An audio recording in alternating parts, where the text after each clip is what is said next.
Good evening. I am the narrator, and welcome to my parlor. Tonight, my topic is answering skeptics. As Forteans, we deal with skeptics. To clarify, no one must believe in the paranormal. No one even has to be interested. We accept many don't. There are reasons not to, and cases to be made.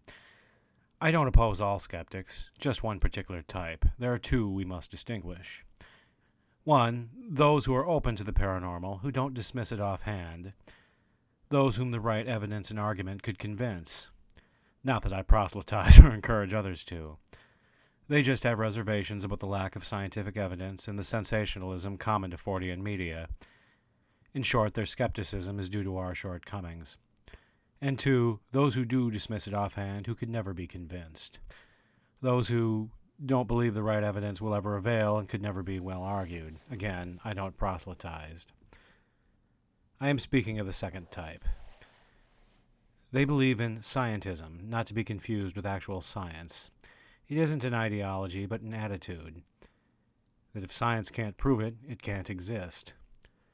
By scientifically proven, they mean affirmed by mainstream science. They refer to scientists as in most scientists think, without ever naming specific scientists, scientific papers, or branches of science. In short, they know not what they speak. They know nothing of science and couldn't name one scientist besides Isaac Newton, Neil deGrasse Tyson, or Bill Nye, an engineer, not a scientist, or, if they're old enough, Carl Sagan. In short, armchair skeptics who are easily defeated. Their beliefs stem from an elevated view of science. They reify it, that is, they speak of it as if it were sentient, with ideas and intentionality. Science doesn't believe this, science debunks this, and so forth. They see it as external to us, something we discovered and harnessed, when in fact it is simply the application of our own senses and intellect to understanding the world. Our limits are its limits. When science is made the standard, man is made the measure. And even if it weren't, that science doesn't prove the paranormal means nothing. Scientists have never studied it sincerely, only amateur researchers who've only discovered links between it and electromagnetism. They believe the paranormal can't exist, therefore it doesn't. It's too much like things from the arts and entertainment, horror, fantasy, science fiction. They're embarrassed anyone believes in it. Those who do must be morons, naive, gullible, credulous, and fantasy-prone, in stark contrast to the armchair skeptic. They love the phrase logical explanation. But again, they know as much of logic as they do of science. It's just a big word they throw around to sound important and intelligent. They have never read Aristotle, Russell, or Wittgenstein. They don't know what a proposition, predicate, or conclusion is, the distinction between sound and unsound, valid and invalid. In fact, they've never even heard these terms in that context. For instance, someone claims to have seen a shadow figure in their home. It was standard, a solid black humanoid figure with no distinct features. It walked from their kitchen to their bathroom and disappeared and hasn't been seen since. They see it as supernatural. To the armchair skeptic, this isn't a logical explanation, but it is. If such a thing is seen, assuming it is real is perfectly logical simply because one saw it. If it was in one's home despite one's doors and windows being locked, then it's perfectly logical to assume it can defy physics as commonly understood. If it appeared out of nowhere and faded back therein, that assumption is only strengthened. If you know of many similar cases, it's perfectly logical to assume something in general is transpiring. That science can't explain it doesn't mean it's fake. The armchair skeptic will dismiss it as either hallucination or a mistaken mundane phenomena. It could only be those things. The person was on drugs, even though few percipients use them. And even if they did, this means little. Only one class of drug causes hallucinations, stimulants, and only when the user is strung out, not when he is intoxicated.